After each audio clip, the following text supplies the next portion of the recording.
Bismillahirrahmanirrahim. Alhamdulillahirabbil alamin. Allahumma shalli wa sallim ala sayidina Muhammadin wa ala ali sayidina Muhammad.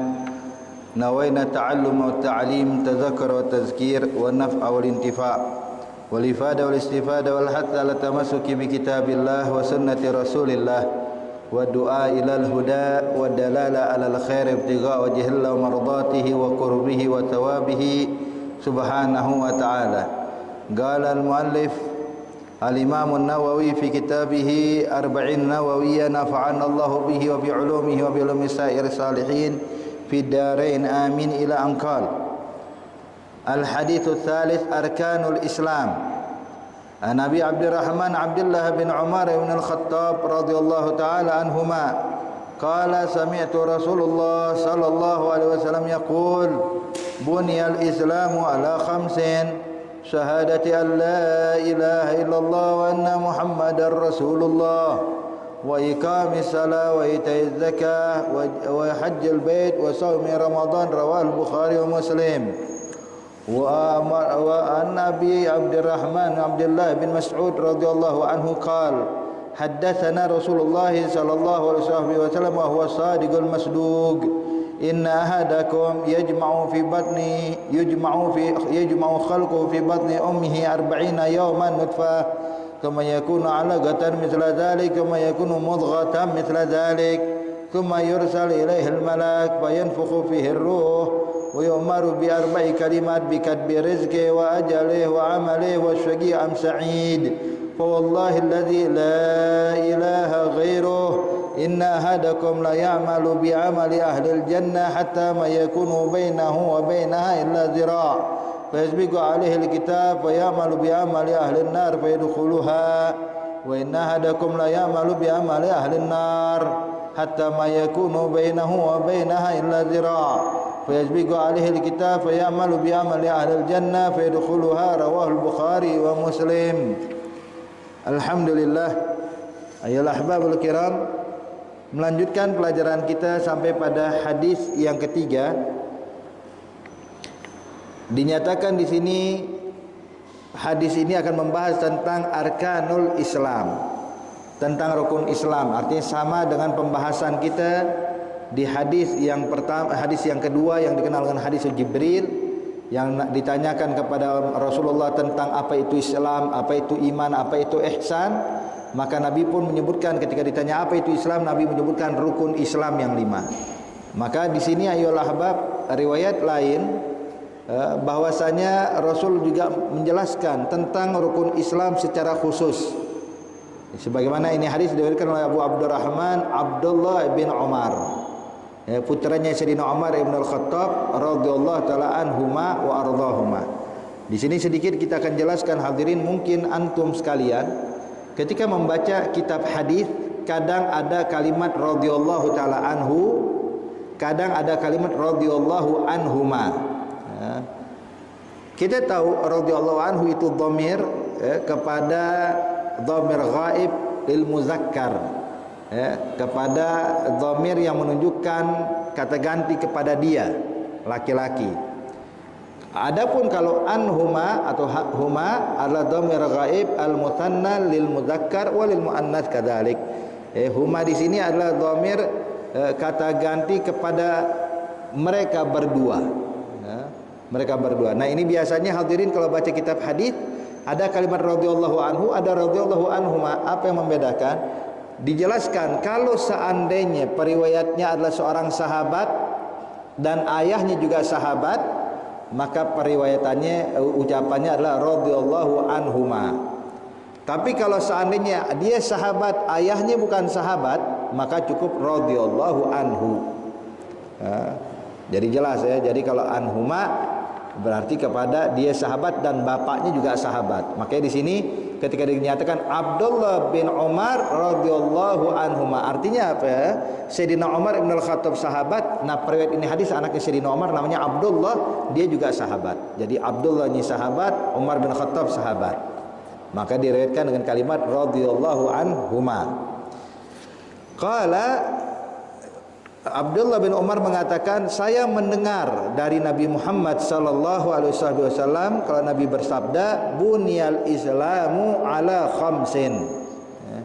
Agama Islam ini terbangun dengan 5 pondasi, 5 perkara, yang mana kalau seandainya kurang satu saja hadirin, maka tidak sempurna Islamnya, agamanya tidak sempurna. Maka perlu 5 hal ini harus ada. Dinyatakan di sini syahadatu an la ilaha illallah wa anna Muhammadan Rasulullah. Bersaksi tiada Tuhan selain Allah dan Nabi Muhammad adalah utusan Allah. Mengucapkan 2 kalimat syahadat mungkin sedikit banyak sudah kita jelaskan pada hadis yang kedua atau hadis yang sebelumnya. Maka sedikit bakal kita tambahkan hadirin berkenaan dengan ucapan 2 kalimat syahadat. Apakah ucapan 2 kalimat syahadat diwajibkan kepada setiap muslim atau tidak? Dijelaskan oleh ulama, tentunya ucapan 2 kalimat syahadat diwajibkan oleh Allah kepada kita setiap muslim di setiap solat. Setiap solat wajib kita mengucapkan 2 kalimat syahadat, yaitu pada saat tahiyatul akhir. Kita mengucapkan asyhadu an la ilaha illallah wa asyhadu anna Muhammadar Rasulullah atau wa anna Muhammadar Rasulullah. Hanya syahadatain kita baca di setiap solat kita, mau solat fardu ataupun solat sunnah. Diwajibkan kapan? Pada tahiyat akhir. Kalau ada mengatakan, bukankah pada tahiyat awal juga dibaca itu? Baca juga 2 kalimat syahadat. Kenapa kau antum bilang diwajibkan cuma pada tahiyat akhir? Sebab ayyuhal ahbab, tahiyat pertama itu hukumnya sunnah, hukumnya sunnah. Dia sunnah muakkadat, yang mana kalau orang solat tanpa tahiyat pertama, solatnya tetap sah, cuman sunnah sujud sahwi. Dia sebab sunnah ab'ad. Tapi kalau tahiyat akhir, dia memang wajib rukun fardu, artinya memang harus dibaca. Maka di situ diwajibkan, saya bilang diwajibkan 2 kalimat syahadat ini pada tahiyat akhir di setiap solat kita, mau solat fardu ataupun solat sunnah. Maka barang siapa yang solat tanpa mengucapkan 2 kalimat syahadat, maka solatnya dinyatakan tidak sah. Jelas ya. Jadi intinya ini diwajibkan bagi setiap muslim. Adapun kepada non muslim, apakah wajib mengucapkan 2 kalimat syahadat? Kita katakan iya, wajib bagi dia mengucapkan 2 kalimat syahadat, sebagaimana yang diyakini oleh mazhab al-Imam Syafi'i.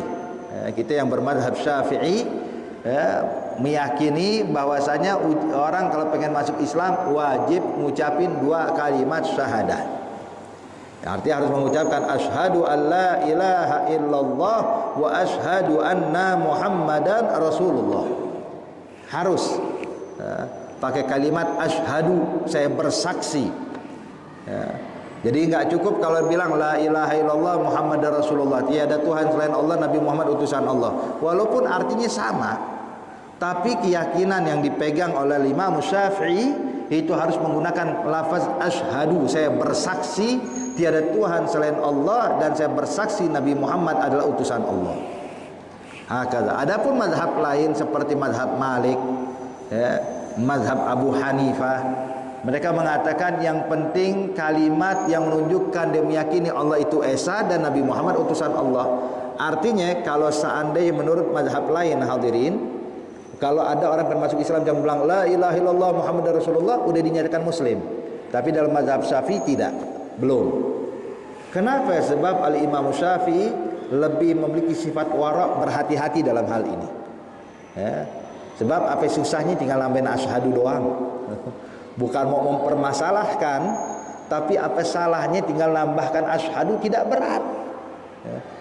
Kalimat asyhadu artinya adalah saya bersaksi, saya meyakini dan saya ucapkan dengan lisanku. Ada makna asyhadu hadirin. Jadi kalimat saya bersaksi itu artinya apa? Mengandung makna saya meyakini dalam hatiku dan saya jelaskan dengan ucapanku. Tapi kalau cuma bilang la ilaha illallah tiada Tuhan selain Allah, Nabi Muhammad utusan Allah, itu bisa juga kalau dia cuma memberikan kabar. Kalau Tuhan itu tidak ada kalau kecuali hanya Allah. Kalau cuma sekedar kabar doang maka tidak dinyatakan syahadatain yang memasukkan orang ke dalam Islam, kata Imam Syafi'i. Makanya harus pakai lafaz asyhadu. Oke, Bapak Ibu sekalian, kalau ada orang ingin meluk Islam, tetangga kita atau rekan kerja kita, maka bimbinglah dia dengan dua kalimat syahadat, yaitu dengan kalimat asyhadu alla ilaha illallah wa asyhadu anna muhammadan rasulullah. Hakadha. Ya, jadi biar aman. Sebab yang ngucapin pakai kalimat asyhadu, maka menurut mazhab manapun dinyatakan sah Islamnya. Menurut mazhab manapun, mau mazhab Syafi'i, Maliki, Hambali, Hanafi, semua meyakini kalau menggunakan kalimat asyhadu dijamin pasti sah Islamnya. Tapi kalau tidak mengucapkan kalimat asyhadu, hanya bilang la ilaha illallah, atau dia bilang Allahu ahad atau Allahu wahid, ya, maka dinyatakan oleh ulama ini sah menurut sebagian mazhab, sebagian lagi tidak sah. Maka yang aman kita tambahkan kalimat asyhadu alla ilaha illallah. Makanya dinamakan dua kalimat syahadat. Kenapa dinamakan dua kalimat syahadat? Sebab ada kalimat asyhadu. Maka dinamakan syahadatain atau dua kalimat syahadat yang biasa disebutkan oleh orang-orang Indonesia. Diartikan dua kalimat syahadat sebab ada kalimat syahadatnya, kalimat asyhadu alla ilaha illallah dan asyhadu anna muhammadan rasulullah. Kemudian hadirin, diwajibkan bagi mereka yang non muslim kalau pengen masuk Islam harus mengucapin dua kalimat syahadat. Adapun ini diwajibkan kalau dia sudah baligh. Yang non muslim ini yang pengen masuk Islam kalau sudah baligh wajib mengucapin dua kalimat syahadat. Tapi anak yang masih kecil tidak wajib. Contoh, datang satu keluarga pengen masuk Islam, suami, istri, sama 3 anaknya. Ini anaknya masih kecil-kecil Pak, belum ada yang balik. Yang satu umur 10 tahun, yang kedua umur 7 tahun, yang ketiga umur 4 tahun. Artinya belum balik semuanya. Ini suami istri bilang saya atau kami sekeluarga pengen masuk Islam, maka kita bimbing. Itu yang wajib baca dua kalimat syahadat siapa? Suami sama istri doang. Anak-anaknya hatta nggak ngucapin dua kalimat syahadat nggak jadi masalah hadirin. Kenapa? Sebab belum balik. Syaratnya ngucapin dua kalimat syahadat bagi non muslim ingin masuk Islam harus dalam keadaan sudah balik. Jelas ya. Jadi jangan ntar anaknya dituntut juga, ayo ucapin. Lah, cukup orang tuanya. Yang belum balik tidak perlu ngucapin dua kalimat syahadat. Tapi yang sudah balik dari anaknya wajib ucapin. Sebab dijelaskan oleh ulama yatba'ul far'u fi intisabi abah wal Islam, kemudian wa dinul a'la kata ulama. Adapun dari segi agama, maka anak itu ngikutin agama yang paling tinggi. Islam sama non muslim, maka Islam ya'lu wa la yu'la alaih. Maka kalau salah satunya muslim, orang tuanya salah satunya muslim, maka anaknya dihukumkan muslim semuanya. Jadi kalau bapak sama ibunya ngucapin dua kalimat syahadat, maka anak-anaknya langsung otomatis dihukumkan muslim walaupun tidak mengucapin dua kalimat syahadat. Hukumnya langsung muslim. Wahakadha. Jadi kalau seandainya ada anak kecil non muslim Pak, tetangga non muslim, anaknya main sama anak-anak muslimin, main layaknya anak-anak. Ini karena sering main sama kaum muslimin, maka ini anak pengen ngucapin dua kalimat syahadat. Anak kecil nih non muslim, ngucapin dua kalimat syahadat, kira-kira sah nggak Islamnya? Enggak, belum sah. Tetap dihukumkan non muslim. Walaupun dia ucapkan dua kalimat syahadat berulang kali, tetap belum muslim. Kapan dia dinyatakan muslim? Nanti kalau dia balik. Kalau sudah balik suruh ulangin lagi dua kalimat syahadat. Kalau dia ucapkan dinyatakan muslim. Tapi kalau dia nggak ngucapin maka belum dinyatakan muslim. Hakadha. Taib. Kemudian dinyatakan di sini wa iqamis shalah, dan mendirikan sholat. Al-iqamah bimana al-mudawamah wal mulazamah, artinya sesuatu yang didawamkan. Jadi seseorang dinyatakan muslim itu kalau dia mendawamkan sholat 5 waktu, tidak meninggalkannya. Sebab kalau ditinggalin sholat, apa kata Nabi Muhammad, man taraka salah muta'ammidan faqad kafara jihara.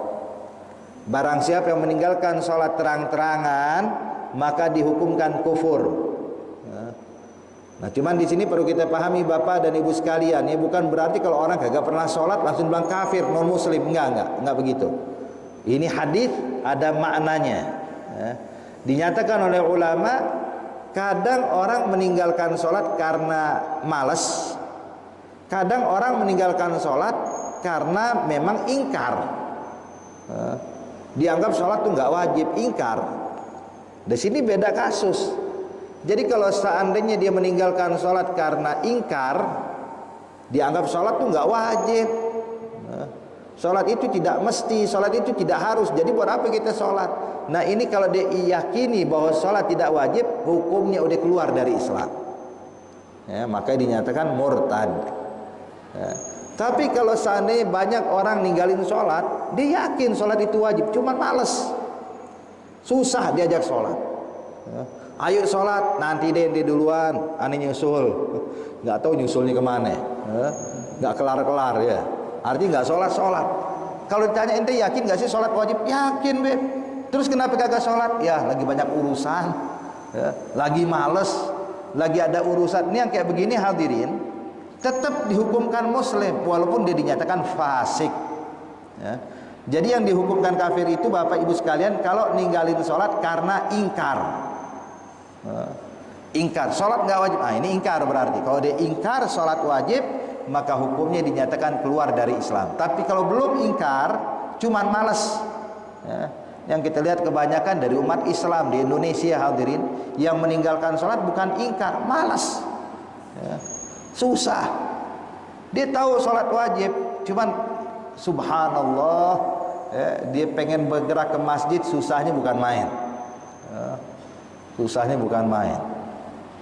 Itu pernah hadirin ada satu orang, ya, gak pernah sholat, males bukan main sholatnya. Sampai ada temennya nih mau nasehatin, udah deh ayo sholat, taubat sama Allah, ya, berubah, ayo sholat di masjid biar dapat pahala banyak, ya, kita hidup cuma sementara, ntar kita meninggal dunia. Tiap ketemu dinasehatin kayak begini. Akhirnya sekali waktu subhanallah, siang-siang hadirin dia tidur, dia mimpi seakan-akan kiamat udah datang, terbangun ketakutan. Jam 2 siang, saking takutnya langsung pergi ke masjid. Ngapain? Mau sholat di masjid. Masya Allah, nunggu mimpi dulu ya kalau mau sholat. Begitu nyampe masjid, pintu masjid kekunci. Dia bilang ketika pintu masjid kekunci, ya sekarang bukan salah saya, yang salah masjidnya katanya. Akhirnya pulang kagak sholat juga dia. Tuh lihat, banyak orang zaman sekarang kayak gini, yang disalahin masjidnya, yang disalahin imamnya, yang disalahin jamaah yang lainnya. Bilang nggak usah sholat deh, kenapa? Imamnya nggak enak sono, emang kagak mau sholat nih orang. Nggak enak sholat di masjid itu, kenapa? Wah lama nggak kelar-kelar renovasinya. Subhanallah, ini yang kayak begini hadirin, memang dasar kagak mau sholat. Cuman subhanallah, dia ninggalin sholat bukan karena ingkar, tapi karena malas. Maka beda hukum. Jadi kita nggak boleh menghukumkan orang yang meninggalkan sholat karena malas dihukumkan kufur atau murtad, enggak. Jadi yang murtad itu kalau ingkar akan kewajiban sholat. Seperti banyak ada aliran-aliran, ya, mereka bilang, wah kita mah udah nggak perlu sholat, cukup eling aja, eling, ya. Kenapa? Sebab Allah bilang dalam Al-Quran, aqimi shalah lidzikri, dirikan sholat untuk mengingatku. Dirikan sholat biar bisa eling aja sama Tuhan katanya, ingat sama Allah. Jadi intinya dia bilang sholat itu berarti cuma perantara, tujuannya biar ingat. Akhirnya begitu azan dikumandangkan, orang pergi ke masjid, dia pergi ke bawah pohon. Orang sholat, dia duduk eling, ya. So, kenapa dia kagak sholat? Wah, kita mah nggak wajib lagi, kita udah nyampe katanya. Masuk, ente mah sholatnya, ente yang sholat berarti ente belum nyampe katanya.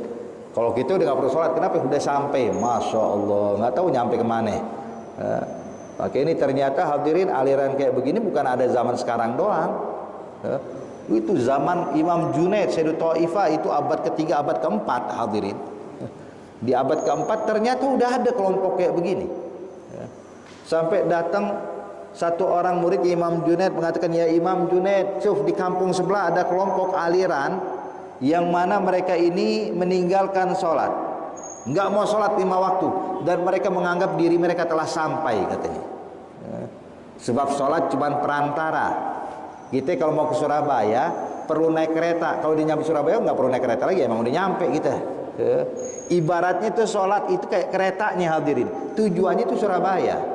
Maka sama dia bilang tujuan sholat itu adalah ingat sama Allah. Jadi sholat itu cuma perantara. Kalau kita sudah ingat Allah, buat apa kita sholat? So, lihat pikirannya. Ya. Makanya kita heran kalau melihat orang kayak begini. Ya, makanya Imam Junaid waktu dengar kayak gitu, Imam Junaid tersenyum. Gala, naam, iya, mereka udah nyampe. Cuman bukan nyampe ke ridwan Allah, nyampe ke dalam jurang api neraka. Ya. So, lihat. Sebab mereka ini subhanallah, kalau kita bilang ente udah nyampe, terus Nabi emang nggak nyampe Rasulullah. Nabi tetap sholat 5 waktu, nggak pernah ninggalin sholat. Bahkan Nabi kalau sumpah lagi ada masalah, yang diingat sholat. Arih Nabi haya Bilal. Kalau dibilang, oh itu kan Nabi Muhammad pembawa syarat taib, Abu Bakar Siddiq, Umar bin Khattab, nggak ada sejarahnya ninggalin sholat. Utsman ibn Affan, Ali bin Abi Thalib, yang mana mereka ini khulafaur rasyidin dan orang yang udah dijamin masuk surga, tapi nggak pernah ninggalin sholat. Nah ente belum dijamin masuk surga udah berani ninggalin sholat. Nah, oke nih, hati-hati hadirin ya. Sholat jangan sekali-kali kita tinggalkan. Ya. As-salatu imaduddin, faman agamaha faqad agamaddin, wa man tarakaha faqad hadamaddin. Salat itu tiang agama. Yang mendirikan salat berarti menegakkan agamanya. Yang meninggalkan salat berarti meruntuhkan dan merobohkan agamanya. Maka ini salat penting. Dirikan salat, tunjukkan kita sebagai muslim. Bahkan dinyatakan di dalam hadis kata Rasulullah SAW, perbedaan yang nampak antara muslim dengan non muslim adalah salat. Kenapa? Kalau ibadah kita selain sholat, Pak, puasa, sedekah, haji, ya, zakat dan lain-lainnya yang kita kerjakan, itu ternyata agama lain pun juga ngamalin, cuman dengan cara yang berbeda. Ya. Contoh kayak puasa, itu yang melakukan puasa bukan cuma umat Islam, Yahudi pun ngamalin puasa, hadirin. Mereka melakukan puasa. Kalau seandainya kita ada menunaikan zakat, agama lain juga mengeluarkan harta yang wajib mereka keluarkan, ada hitungannya. Kalau kita ada pergi haji ke Baitullahil Haram, mereka pun juga ada tempat suci yang mereka kunjungi setiap tahunnya. Artinya hadirin, kalau ibadah yang lain itu semua agama mungkin ada kemiripan walaupun beda ya syarat, caranya dan lain-lainnya. Tapi yang membedakan adalah sholat. Ya, itu ciri khas muslim. Ya, mereka nggak punya sholat. Doa punya, kita punya doa. Kita doa, mereka juga berdoa kepada Tuhan yang mereka yakini, hadirin. Tapi kalau sholat khusus hanya untuk umat Nabi Muhammad, muslimin yang beriman kepada Allah.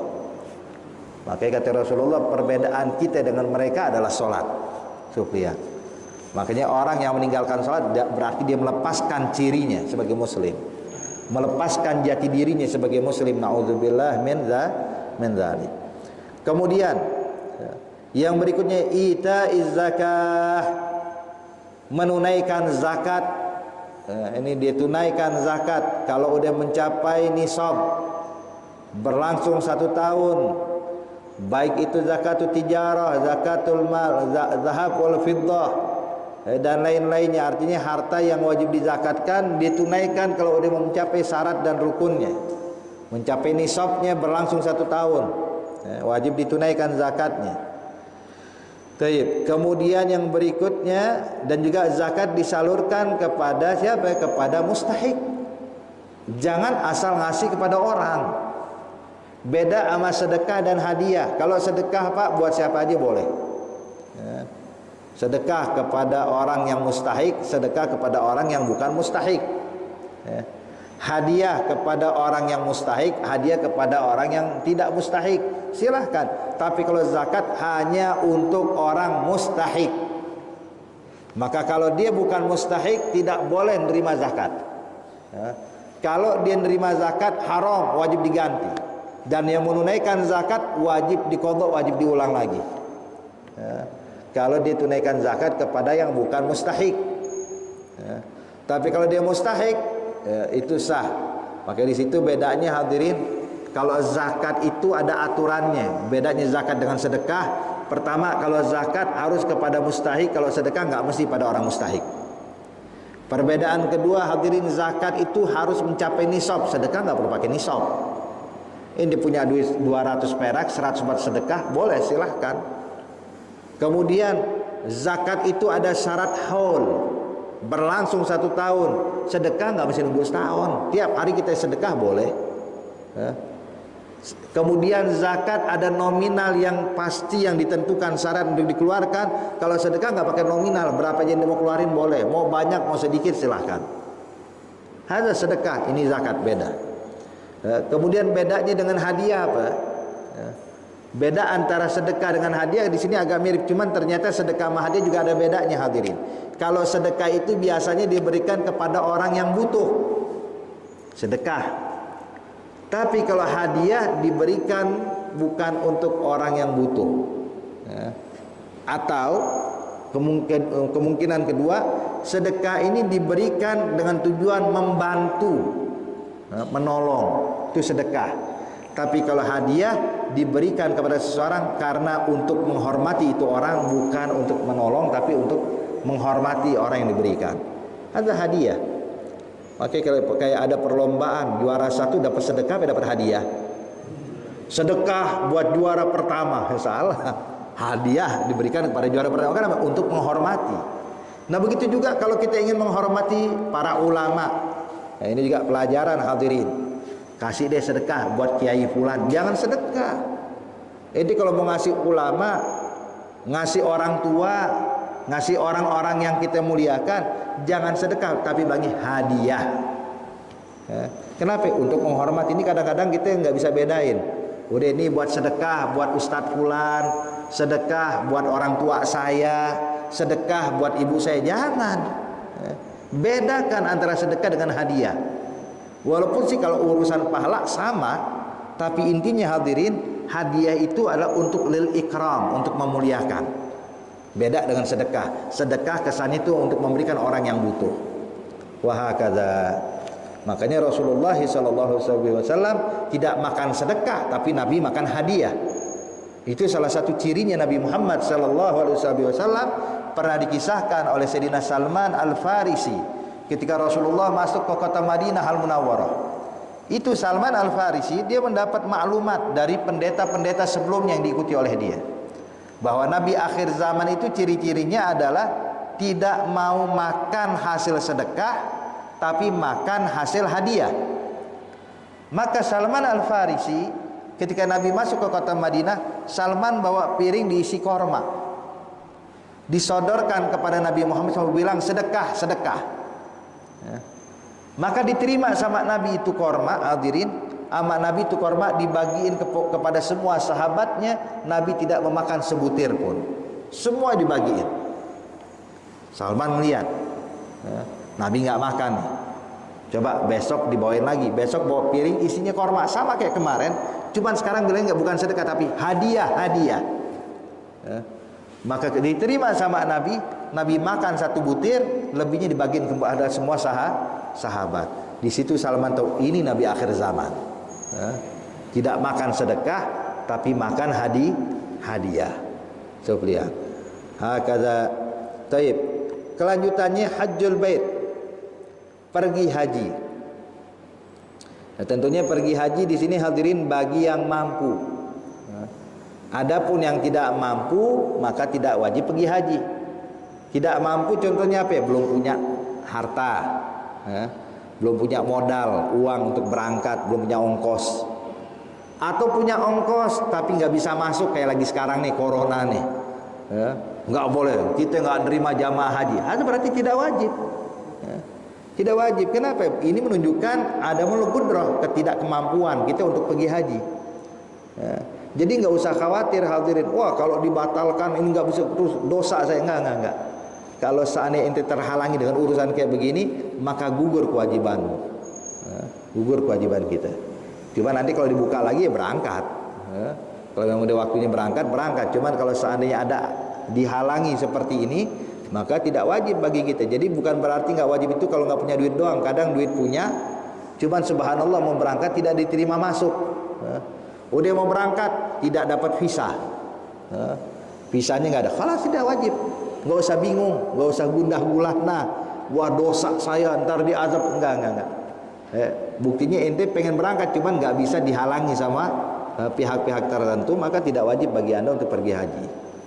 Jadi di sini wajib pergi haji jika mampu dalam segala hal, dalam segi nafkah, segi harta, ongkos, segi keamanan, dan diterima masuk ke sana, maka kalau dia ini baru wajib. Tapi kalau enggak ya tidak wajib. Yang terakhir wasaumur Ramadan, dan puasa di bulan Ramadan. Hakadha. Jadi ini adalah 5 rukun Islam. Sebagaimana ini pelajaran yang lalu sebenarnya sudah kita bahas hadirin. Kita lanjut ke hadis yang keempat. Diriwayatkan oleh Abi Abdurrahman Abdullah bin Mas'ud radhiyallahu taala anhu. Sebab anaknya bin Mas'ud bukan sahabat, yang jadi sahabat cuma Ibn Mas'ud doang. Qala haddatsana Rasulullah sallallahu alaihi wasallam wa huwa shadiqul masduq. Itu dinyatakan bahwasanya kata Ibn Mas'ud, Rasulullah telah bersabda kepada kita, dan dia adalah as-shadiq al-masduq, orang yang jujur dan terpercaya. Jujur dan terpercaya.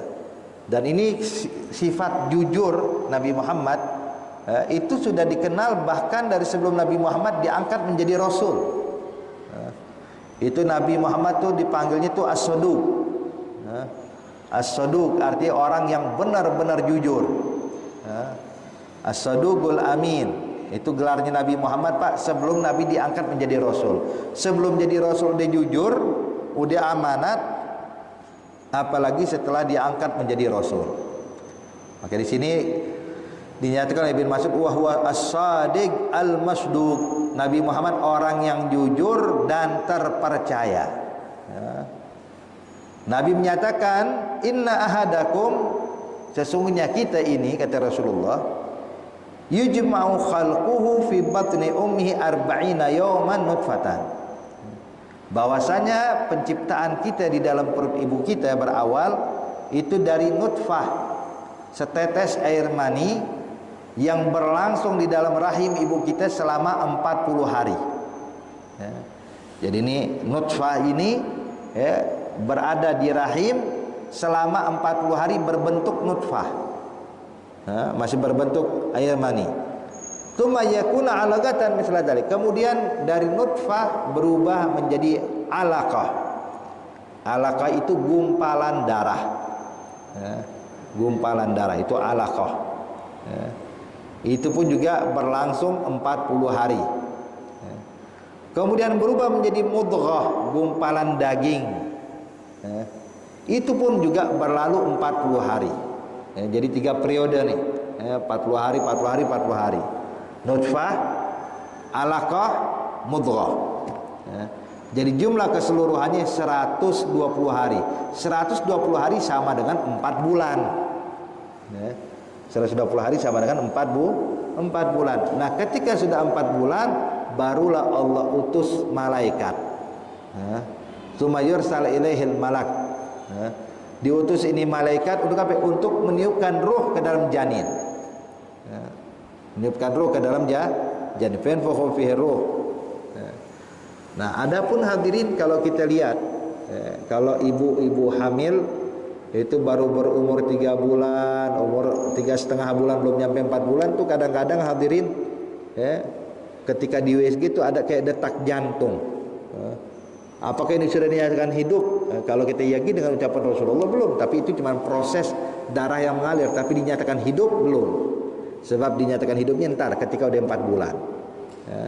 Sudah 4 bulan maka dinyatakan itu bayi hidup. Maka di situ kalau sudah berumur 4 bulan barulah Allah utus malaikat untuk meniupkan ruh ke dalam janin. Ketika ditiupkan ruh ke dalam janin, maka saat itu Allah memerintahkan ini malaikat untuk menuliskan 4 perkara, 4 kalimat, 4 takdir. Apa itu? Bikat birizkih, Rezeki ini bayi dari masih di perut ibunya sampai dia meninggal dunia, itu rezekinya sudah ditentukan hadirin. Ya. Semasa dia di perut ibunya, apa yang dia dapatkan, apa yang dia konsumsi. Kemudian setelah dia lahir ke muka bumi masih bayi, apa yang dia makan, apa yang dia konsumsi, siapa yang memberi makan, siapa yang menyusui, itu ditulis tuh. Makanya kadang hadirin kita dapatkan yang melahirkan siapa tapi yang nyusuin orang lain, ada. Ya, beberapa waktu yang lalu hadirin, kita ada kunjungan dakwah di daerah Cakung sana, daerah Bekasi Cakung sana. Walhasil itu mengadakan acara seperti maulid sekalian juga akikah. Ketika akikah, ini bayi dibawa, Pak. Ketika mahalul qiyam dibawa untuk digunting rambutnya, untuk ditahnik, untuk didoakan. Selepas acara, dia yang gendong bayi bilang, dia bilang, Habib, ini anak bukan anak saya, ini anak yatim piatu, masih bayi. Orang tuanya, ibunya meninggal saat melahirkan. Ayahnya meninggal setelah beberapa hari kemudian, ayahnya meninggal gara-gara corona katanya. Khalas nih anak gak ada ngurus. Siapa yang nyusuin? Siapa yang membantu ini bayi? Bayi gak mungkin bisa hidup hadirin. Maka subhanallah, kita cari keluarganya tidak ada. Dia pendatang, sehingga kita nggak tahu nih dari mana asalnya. Kemudian juga kita nggak tahu siapa keluarganya. Hidup sebatang kara. Ya sudah, Beb, saya yang ambil. Kebetulan saya punya istri juga lagi nyusuin, saya ambil aja udah. Tuh lihat, ini hadirin aturan dari Allah. Siapa yang ngasih dia makan itu sudah ditentukan dari perut ibunya tuh. Saat ibunya masih mengandung tuh udah ditentukan, nanti kalau dia lahir yang nyusuin fulanah, yang ngasih dia makan fulanah, yang sekolahin dia fulanah, yang mendidik dia fulanah. Allah ditentukan. Sebab Allah dinyatakan di dalam Al-Quran, wa ma min dabatin fil ardi illa 'alallahi rizquha. Segala makhluk yang di bumi ini itu rezekinya ditanggung sama Allah, ditanggung sama Allah. Makanya subhanallah, kita waktu dapat kabar kayak gitu, kita bilang, kita yakin subhanallah, lihat aturan Allah mengatur sedemikian rupa hadirin. Maka itu juga pernah didapatkan Ibrahim bin Adham radhiyallahu taala anhu wa ardhah. Beliau ketika sedang berjalan melihat ada satu anak burung jatuh dari sarangnya dari atas pohon, jatuh ke bawah.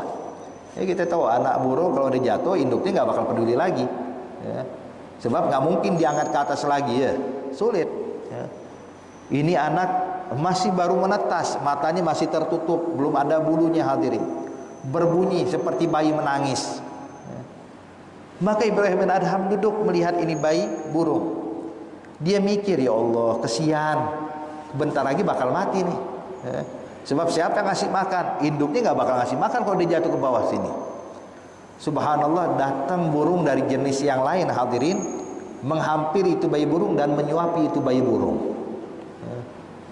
Ibrahim bin Adham terkejut. Artinya Allah pengen tunjukkan kepada dia, lihat, kalau ente lihat pakai logika, ini nggak bakal hidup. Tapi kalau ente lihat pakai iman, maka Allah yang bakal ngatur rezeki buat nih anak burung. Subhanallah. Hakaza ya ahbab, arti aturan Allah. Makanya bikat birizki. Saat kita belum lahir ke muka bumi ini tuh rezeki udah ditanggung sama Allah, udah diatur. Makanya kita jangan sampai hadirin hadirat yang dimuliakan Allah, kita ini menjadi bimbang gara-gara rezeki. Sebab yang penting kita usaha, ikhtiar, iya.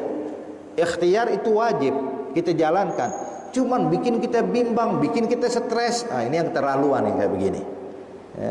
Berapa banyak orang jadi stres gara-gara uang, gara-gara harta, sehingga menghalalkan segala cara. Padahal semuanya udah diatur sama Allah. Makanya dinyatakan oleh Imam Al-Haddad, qad dhaman ta'ala birizqil gawam fil kitabil munzal nurul lil anam. Kemudian dalam bait syair yang lainnya beliau mengatakan, alladzi li ghairik lam yasil ilaik walladzi gusim lak hasilun ladaik fastaghil bi rabbik wallazi 'alaik bi fardil haqiqa wa syar'il masun la yaktur hamuk ma guddir yakun. Rezeki yang bukan buat kita hadirin, allazi li ghairik, rezeki yang bukan untuk kita, lam yasil ilaik, enggak bakal dapat ke tangan kita. Walaupun orang berusaha memberikan kita sesuatu, atau mungkin kita berusaha semaksimal mungkin mendapatkan sesuatu, kalau memang aturan Allah bukan buat kita, percuma, nggak bakal dapat. Maka kadang kita udah berusaha semaksimal mungkin tapi lepas, ya bukan buat kita. Ternyata fulan yang dapat, khalas, memang rezekinya dia. Buat apa kita ribut? Buat apa kita susah? Alladzi li ghairik lam yasil ilaih. Tapi sebaliknya, walladzi gusim lak hasilun ladaik. Adapun rezeki yang sudah dijamin sama Allah buat kita, nggak bakal meleset ke tangan sebelah, nggak bakal meleset ke tangan orang lain, hadirin. Kalau memang Allah ditentukan itu rezeki buat kita, walaupun kita nggak menduga-duga, nggak kebayang. Tahu-tahu datang satu orang, Pak, hadiah buat Bapak. Ini orang nggak kita kenal, siapa dia, tapi tahu-tahu ngasih kita sesuatu, ada rezeki. Maka walaupun orang satu dunia berusaha menggagalkannya, nggak bakal mampu, hadirin. Walaupun orang yang punya jabatan tinggi berusaha menggagalkan rezeki yang jatuh ke tangan kita, percuma, nggak bakal mampu. Allazi gusim lak hasilun ladaik. Mau nggak mau, bakal datang kepada kita. Ada rezeki. Maka lalu apa yang harus kita lakukan? Ikhtiar, iya. Bukan berarti kalau gitu, wah, khalas kalau gitu berapa kita kerja? Ya salah juga. Artinya ikhtiar wajib. Kok wajib, Beb? Iya, ikhtiar itu karena akhlak dan adab kita pada Allah. Arti itu bentuk sopan santunnya kita pada Allah. Sebab kalau kita nggak kerja cuma ngarepin rezeki doang, akhirnya yang ada kita bakal salahkan Allah. Ya Allah, gimana saya udah sholat kok rezeki nggak datang-datang, tuh lihat, bakal jadi begini. Tapi kalau dia ikhtiar, maka dia bakal terima apa adanya. Tapi kalau dia nggak pakai ikhtiar, udah duduk. Makanya Sayyidina Umar Ibn Al-Khattab paling nggak suka melihat orang kayak begini, hadirin, menghabiskan waktunya hanya untuk ibadah, cuman nggak mau cari nafkah. Itu Sayyidina Umar Ibn Al-Khattab ketika melihat ada satu orang, Pak, ini orang tiap hari di masjid, duduk di masjid, ibadah di masjid, Masya Allah luar biasa. Sampai akhirnya Sayyidina Umar Ibn Al-Khattab sewaktu malam ketika sedang berjalan, hadirin, itu beliau melihat dia nih orang yang tadi melazimkan di masjid, yang ibadah terus. Sayyidina Umar ngelihat dia lagi ngapain? Lagi duduk di masjid, ngangkat tangan, doa di tengah malam sambil nangis-nangis. Dia doa, Allahumma rizukni, Allahumma rizukni, ya Allah kasih rezeki dong buat saya. Ya Allah kirimin rezeki buat saya. Cuma dia kerjanya di masjid, nggak keluar-keluar dari masjid. Sayyidina Umar ngeliat kayak gitu, Pak, disamperin sama Sayyidina Umar. Tahu apa yang dilakukan? Dipegang kerah bajunya, diangkat sama Sayyidina Umar. Gum. Lain kali, ya, kalau belum bisa tawakal benar-benar, jangan cuma duduk, ikhtiar sana. Ya, kerja. Kenapa? Allah nggak pernah nurunkan hujan emas dan hujan perak. Ya. Usaha dulu sana, ente berusaha, dapat nafkah, dapat uang, dapat rezeki. Tapi kalau ente nggak mau berusaha terus Allah yang disalahkan, nah, ini salah. Beda kalau kita udah zuhud. Kalau kita udah zuhud, Pak, khalas, kita nggak mandang dunia sama sekali, khalas. Mau susah, mau seneng di mata kita sama. Makan nggak makan di mata kita sama. Nah, khalas. Yang kayak begini ente nggak usah kerja, ibadah aja yang benar. Nah, banyakin ibadah. Kenapa? Sebab ente nggak pernah ngeluh kesusahan rezeki. Baru zuhud, baru tawakal, bagus. Tapi kalau seandainya masih belum, ya, masih kadang-kadang pengen ini, pengen buat ente ikhtiar ahsan. Ya, buat dia ikhtiar ahsan. Hakadha. Taib. Azan udah masuk waktu belum? Belum? 15 ya? Oh, taib. Kemudian hadirin, hadza rezeki. Taib, apa itu rezeki? Rezeki itu kata ulama, kullu ma nafa'. Rezeki itu Bapak adalah segala sesuatu yang bermanfaat buat kita, itu rezeki.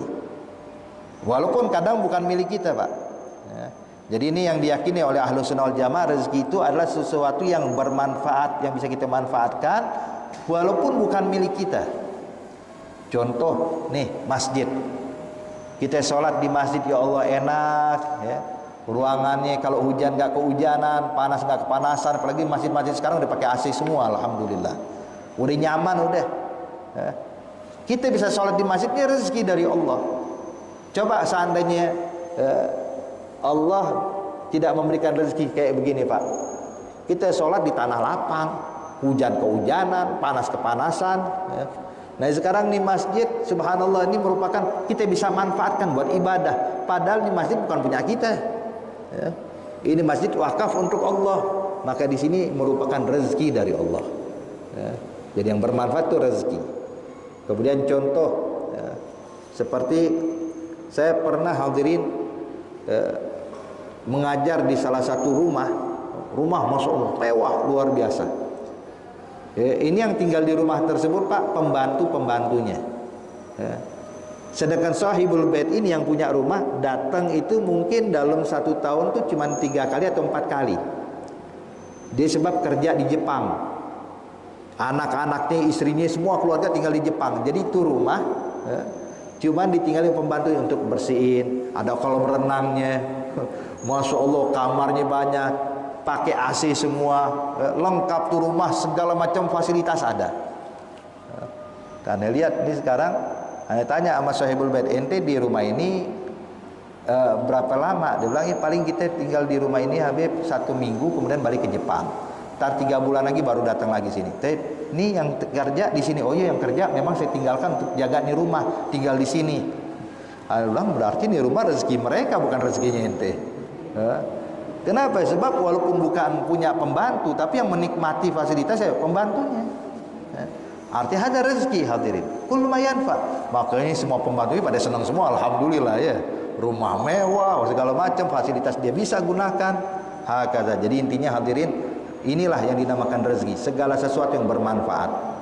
Makanya dinyatakan oleh ulama, ar-rizqu kullu ma nafa walau muharrama. Walaupun haram, rezeki. Orang menang main judi rezeki atau bukan? Rezeki tapi haram. Main judi menang, rezeki tapi haram ya. Hakadha, na'udzubillah min dzalik. Jadi rezeki udah ditanggung sama Allah. Wa ajalih, ajal kita Pak. Kapan kita wafat? Di mana kita wafat? Dalam keadaan apa kita wafat? Semua sudah diatur sama Allah. Jadi kita nggak perlu bertanya lagi, lau walim wa kaif. Kok kalau seandainya dia nggak lewat situ pasti hidup tuh orang. Kalau seandainya dia nggak jalan, wah dia nggak bakal tabrakan. Jadi kita nih, atau kadang-kadang baca 5. Kenapa sih? Padahal dia udah pasang sabuk pengaman, tapi kenapa dia meninggal juga ya? Kenapa ya? Padahal dia udah jaga kesehatan, tapi kok meninggal juga dia?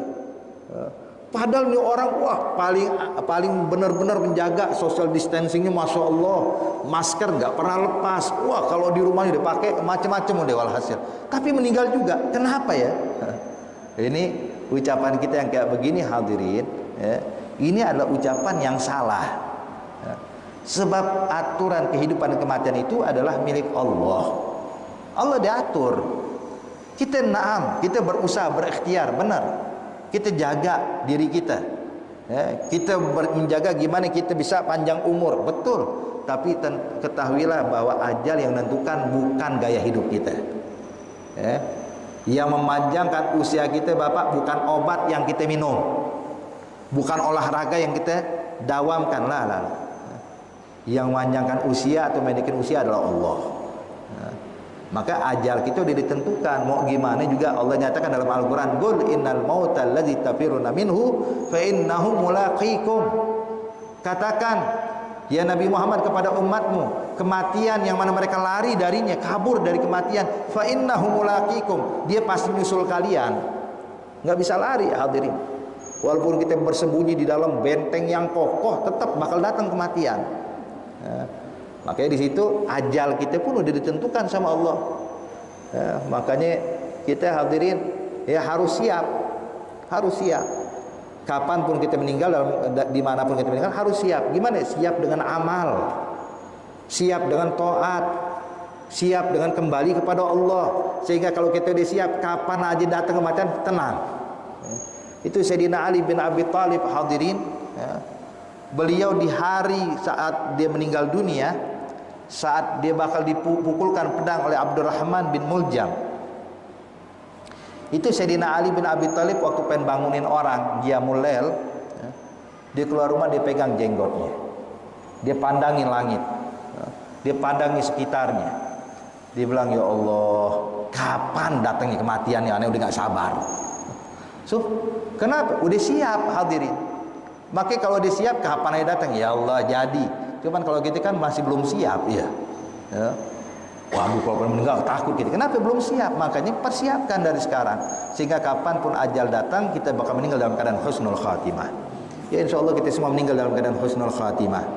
Jadi ajal sudah ditentukan Allah. Kemudian perbuatan kita, amal. Amal kita, apa yang kita lakukan semasa hidup dalam dunia, apa yang kita kerjakan, semuanya itu sudah ditentukan. Kemudian syaqiyyu au sa'id, beruntung atau meruginya kita nanti di akhirat, itu juga sudah ditentukan sama Allah. Timbul pertanyaan, lalu kalau emang sudah ditentukan sama Allah, buat apa kita beramal? Beramal ternyata jadi penghuni neraka antar. Gimana Beb? Khalas. Hadirin, hadirat yang dimuliakan Allah, takdir itu urusan Allah, bukan urusan kita. Ini yang menentukan ajal nih, menentukan semua tadi yang kita sebutkan tadi, bukan urusan kita, tapi urusan Allah. Urusan kita apa? Urusan kita menghambakan diri yang benar sama Allah. Urusan kita taat sama Allah. Urusan kita tunduk dan patuh pada Allah. Itu tugas kita. Menentukan takdir tugas Allah, tapi tugas kita sebagai hamba Allah menghambakan diri yang benar pada Allah. Kalau kita sudah jalankan tugas kita dengan baik, maka Allah bakal jalankan tugasnya juga dengan baik. Maka nggak usah khawatir hadirin. Kalau kita udah beramal, jangan takut, udah insya Allah Allah kasih yang terbaik buat kita. Sebab dinyatakan kullun muyassarun lima khuliqa lahu. Segala sesuatu itu kemudahan yang Allah berikan kepada kita, memang untuk itu kita diciptakan.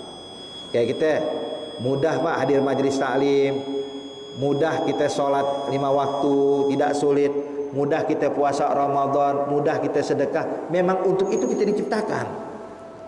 Artinya memang untuk itu kita diciptakan oleh Allah, memang untuk sholat, untuk ibadah. Artinya apa? Kalau kita memang diciptakan untuk orang yang rajin ibadah, insya Allah memang untuk itu kita diciptakan. Artinya kita bakal diciptakan menjadi penghuni sorga. Tapi sebaliknya, kalau orang dimudahkan melakukan maksiat, dimudahkan meninggalkan sholat, dimudahkan untuk melakukan hal yang haram, memang untuk itu dia diciptakan. Menjadi apa? Menjadi penghuni api neraka. Na'udzubillah min dzalik. Makanya kita nggak usah khawatir hadirin, yang penting jalankan tugas kita. Kita nggak usah mikirin takdir, besok takdir saya apa ya, bukan urusan kita. Bukan urusan kita. Nah, maka oleh karena itu hadirin, nih dipesan, memang sedikit sebagai penutup di dalam hadis ini, memang Nabi mengatakan terkadang ada satu orang yang beramal ibadah siang dan malam sampai orang bilang nih surga kayaknya tinggal sejengkal lagi buat dia. Tapi di akhir hayatnya dia keluar dari Islam. Di akhir hayatnya dia melakukan maksiat dan meninggal dalam keadaan maksiat, maka dia bakal masuk ke api neraka Allah. Tapi juga terkadang ada di antara kalian, kata Rasulullah, seumur hidup itu tidak beriman pada Allah, tapi di akhir hayatnya dia bertobat dan masuk Islam dan meninggal dalam keadaan Islam, maka masuk ke dalam surga Allah. Cuman yang kayak gini jarang-jarang, tapi ada. Tapi kebanyakan hadirin yang melakukan ibadah, insya Allah meninggalnya husnul khatimah. Maka kita berharap kepada Allah Subhanahu wa ta'ala yang telah memudahkan bagi kita ibadah, memudahkan kita duduk di masjid, memudahkan kita sholat berjamaah, insya Allah kita digolongkan semua menjadi penghuni surganya Allah. Amin ya rabbal alamin birahmatika arhamar rahimin. Ana rasa cukup sampai sini hadirin. Wallahu ta'ala alam bisawab. Al-Fatihah bil qabul wa tamam bil suma'ul yakfir walidina walidikum amwatina amwatikum amwatul muslimin ajmain ala hadhihi niyaqulu niyatin salihah wa ila hadratin nabi Muhammadin sallallahu alaihi wasallam. Al-Fatihah.